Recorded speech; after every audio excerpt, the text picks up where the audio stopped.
Welcome to history hive.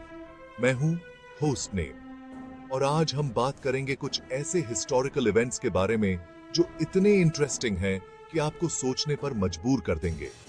क्या ये सच में हुआ था? It's about real stories, real people और रियल इमोशंस। और आज हम एक्सप्लोर करेंगे हिस्ट्री के उस हिडन साइड को जिसके बारे में शायद आपने कभी सोचा भी नहीं होगा। तो चलिए शुरू करते हैं और वीडियो के एंड तक जरूर बने रहिए क्योंकि आपको ऐसे फैक्ट्स मिलेंगे जो आपने पहले कभी नहीं सुने होंगे। इसाटे। सबसे पहली स्टोरी है ट्रोजन वॉर की। ये एक ऐसा बैटल था जिसे शायद आपने मूवीज में देखा होगा, लेकिन क्या आपको पता है कि हिस्टोरियंस आज भी ये डिबेट करते हैं कि ये वॉर सच में हुआ था या सिर्फ एक मिथ है। इमेजिन कीजिए, एक तरफ थे ग्रीक्स अपनी पावरफुल आर्मी के साथ और दूसरी तरफ थे ट्रोजन्स अपने इम्प्रेग्नेबल सिटी के अंदर। और ये सब शुरू हुआ एक लड़की के लिए, हेलेन ऑफ ट्रॉय। क्या एक लड़की की वजह से इतना बड़ा वॉर हो सकता है? होमर के इलियड में ट्रॉय का वॉर एक रोमांटिसाइज्ड बैटल के रूप में दिखाया गया है, लेकिन आर्कियोलॉजिस्ट्स ने एविडेंस भी ढूंढ लिए हैं जो इस वॉर की सच्चाई को सपोर्ट करते हैं। ब्रोकन वॉल्स, एंशिएंट वेपन्स और स्केलेटन्स, ये सब इस बात का प्रूफ है कि ट्रॉय का वॉर सिर्फ एक कहानी नहीं थी, बल्कि एक ब्रूटल रियलिटी थी।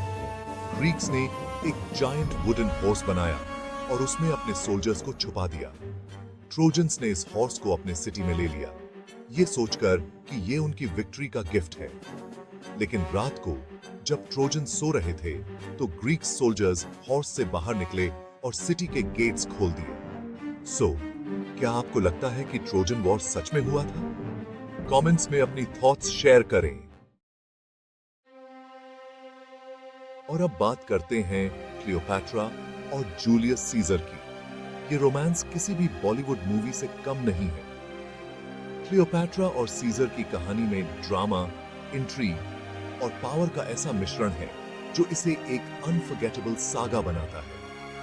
क्लियोपैट्रा इजिप्ट की लास्ट फेरो थी और अपने पॉलिटिकल सर्वाइवल के लिए उन्होंने एक ऐसी रिलेशनशिप को जन्म दिया जो पूरे रोमन एम्पायर को हिला दिया था। क्लियोपैट्रा की ब्यूटी और करिश्मा ने उन्हें एक आइकॉनिक फिगर बना दिया था। क्लियोपैट्रा एक इंटेलिजेंट और एम्बिशियस रूलर थी। उन्होंने अपने इंटेलिजेंस और चार्म का इस्तेमाल करके कई पॉलिटिकल अलायंसेस बनाए। वो जानती थी कि रोमन एम्पायर के साथ अलायंस करके ही वो अपने किंगडम को सेफ रख सकती है। क्लियोपैट्रा ने अपनी डिप्लोमैटिक स्किल्स का बखूबी इस्तेमाल किया और इस अलायंस को स्ट्रॉन्ग बनाने के लिए उन्होंने जूलियस सीजर को चूज किया, जो उस टाइम के मोस्ट पावरफुल मैन में से एक थे। सीजर की मिलिट्री और पॉलिटिकल पावर क्लियोपैट्रा के लिए बहुत फायदेमंद साबित हो सकती थी। सीजर भी क्लियोपैट्रा की ब्यूटी और इंटेलिजेंस से मेस्मराइज्ड थे। क्लियोपैट्रा की प्रेजेंस ने सीजर को डीपली प्रभावित किया। उनके बीच एक पैशनेट लव अफेयर शुरू हुआ, जिससे एक बेटे ने भी जन्म लिया, सीजेरियन। सीजेरियन को दोनों ने अपने प्यार की निशानी मानी। लेकिन यह रोमांस सिर्फ पर्सनल नहीं था, बल्कि एक पॉलिटिकल स्ट्रेटजी भी थी। क्लियोपैट्रा और सीजर दोनों ने अपने अपने पॉलिटिकल गोल्स को अचीव करने के लिए इस रिलेशनशिप का इस्तेमाल किया। क्लियोपैट्रा सीजर के सपोर्ट से अपने किंगडम को एक्सपैंड करना चाहती थी और सीजर क्लियोपैट्रा के साथ मिलकर इजिप्ट को रोमन एम्पायर का एक इंपॉर्टेंट पार्ट बनाना चाहता था। दोनों ने मिलकर कई एम्बिशियस प्लान्स बनाए, लेकिन ये अलायंस ज्यादा दिन तक नहीं चला। सीजर के असैसिनेशन ने क्लियोपैट्रा के ड्रीम्स को शैटर्ड कर दिया। सीजर के असैसिनेशन के बाद रोमन एम्पायर में सिविल वॉर छिड़ गया। क्लियोपैट्रा के लिए यह एक बहुत चैलेंजिंग टाइम था। क्लियोपैट्रा ने मार्क एंटनी का साथ दिया, जो सीजर के क्लोज फ्रेंड और जनरल थे। एंटनी के साथ क्लियोपैट्रा ने एक नया अलायंस बनाया। एंटनी और क्लियोपैट्रा की फोर्सेस को ऑक्टेवियन ने डिफीट कर दिया, जो सीजर के अडॉप्टेड सन थे। ऑक्टेवियन की विक्ट्री ने क्लियोपैट्रा और एंटनी के फेट को सील कर दिया। क्लियोपैट्रा और एंटनी की लव स्टोरी एक ट्रैजिक एंड तक पहुंची। उनकी कहानी ने इतिहास में एक अमिट छाप छोड़ी है जो आज भी लोगों को फैसिनेट करती है। टाइटैनिक की कहानी आप सबने सुनी होगी, लेकिन क्या आपको पता है कि ये सिर्फ एक एक्सीडेंटल ट्रेजेडी नहीं थी? ये एक ऐसी घटना थी जिसमें कई फैक्टर्स ने मिलकर इस डिजास्टर को अंजाम दिया।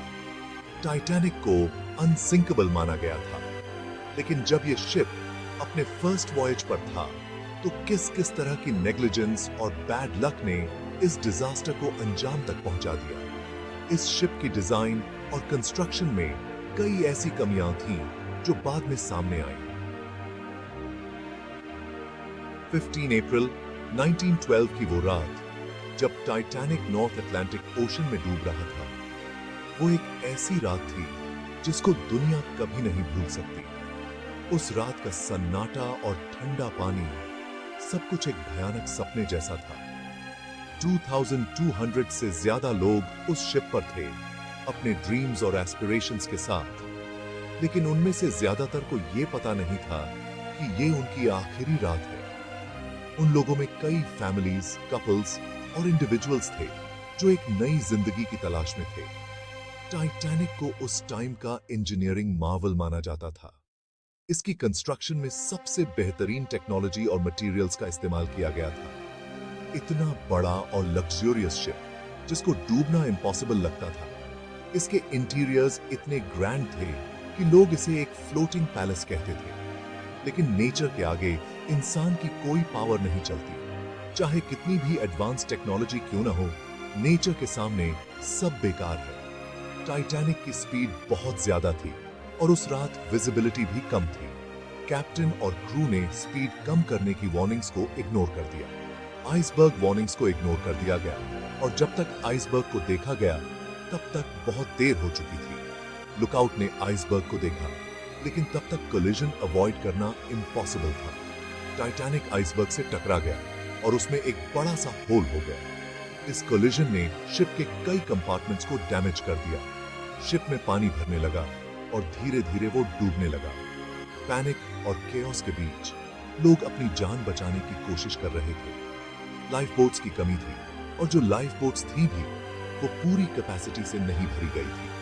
कई लोग लाइफ बोट्स तक पहुंच ही नहीं पाए। टाइटैनिक का डूबना एक ऐसी कहानी है जो हमेशा लोगों के दिमाग में रहेगी, एक सिंबल के रूप में कि नेचर के आगे इंसान की एरोगेंस का कोई फायदा नहीं। ये डिजास्टर हमें याद दिलाता है कि हमें हमेशा नेचर का सम्मान करना चाहिए और अपनी लिमिटेशंस को समझना चाहिए।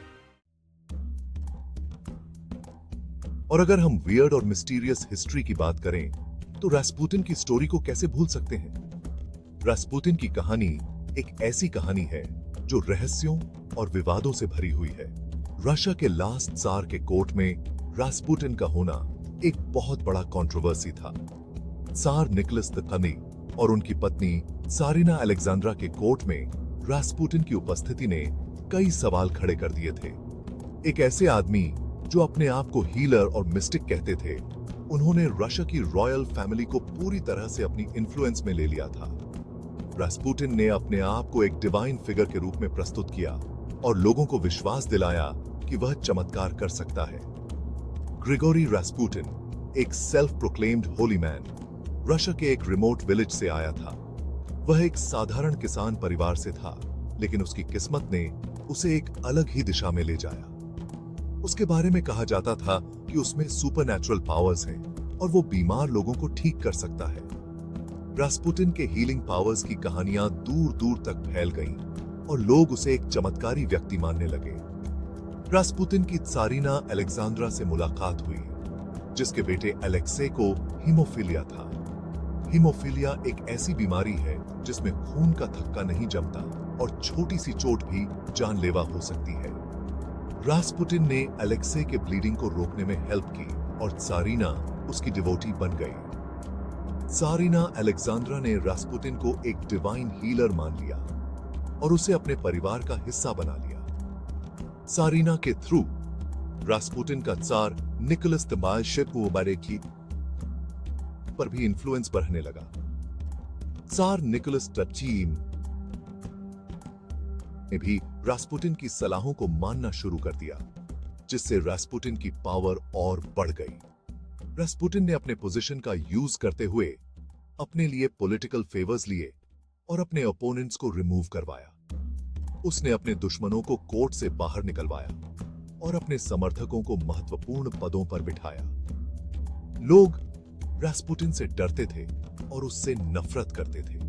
उसकी बढ़ती पावर और इन्फ्लुएंस ने कई लोगों को असहज कर दिया था। वो उसे मैड मॉन्क कहते थे। रास्पुटिन के एक्सेंट्रिक बिहेवियर और कंट्रोवर्शियल एक्शंस ने उसे यह निकनेम दिलाया। 1916 में कुछ नोबलमैन ने रास्पुटिन को मारने का प्लान बनाया। उन्होंने सोचा कि रास्पुटिन की डेथ से ही रशिया को बचाया जा सकता है। उन्होंने उसे पॉइजन दिया, लेकिन वो नहीं मरा। रास्पुटिन की रेजिलियंस ने सभी को चौंका दिया। उन्होंने उस पर गोलियां चलाईं, लेकिन वो तब भी नहीं मरा। रास्पुटिन की मौत को लेकर कई कहानियां हैं, लेकिन सच्चाई यह है कि उसे मारना बहुत मुश्किल साबित हुआ। फाइनली उन्होंने उसे बांधकर नेवर रिवर में फेंक दिया। रास्पुटिन की मौत का यह तरीका भी उतना ही रहस्यमय था जितना उसकी जिंदगी। रास्पुटिन की डेथ भी उतनी ही मिस्टीरियस थी जितनी उसकी लाइफ। उसकी मौत के बाद भी लोग उसकी कहानियों को लेकर फैसिनेटेड रहे। पोस्टमार्टम रिपोर्ट से पता चला कि उसके लंग्स में पानी था, जिसका मतलब था कि वो डूबने से मरा था। यह तथ्य रास्पुटिन की मौत को और भी रहस्यमय बना देता है। और जब उनकी डेथ हुई तो वो भी इतनी मिस्टीरियस थी कि लोगों को लगता है उन्हें मारना लगभग इम्पॉसिबल था। रास्पुटिन की कहानी आज भी लोगों के लिए एक रहस्य बनी हुई है। ये तो बस कुछ ही कहानियां थी जो हिस्ट्री को इतना ज्यादा इंटरेस्टिंग और एंगेजिंग बनाती हैं। ऐसी और भी कहानियां हैं जो हमारी हिस्ट्री बुक्स में छुपाई गई हैं। हिस्ट्री सिर्फ बोरिंग डेट्स और नेम्स का कलेक्शन नहीं है guys. It's about real stories, real people और रियल इमोशंस। अगर आपको ये वीडियो इंटरेस्टिंग लगा हो तो प्लीज सब्सक्राइब करना मत भूलिए और बेल आइकॉन को जरूर दबाइए। मिलते हैं अगले एपिसोड में, यहीं हिस्ट्री हाइव पर।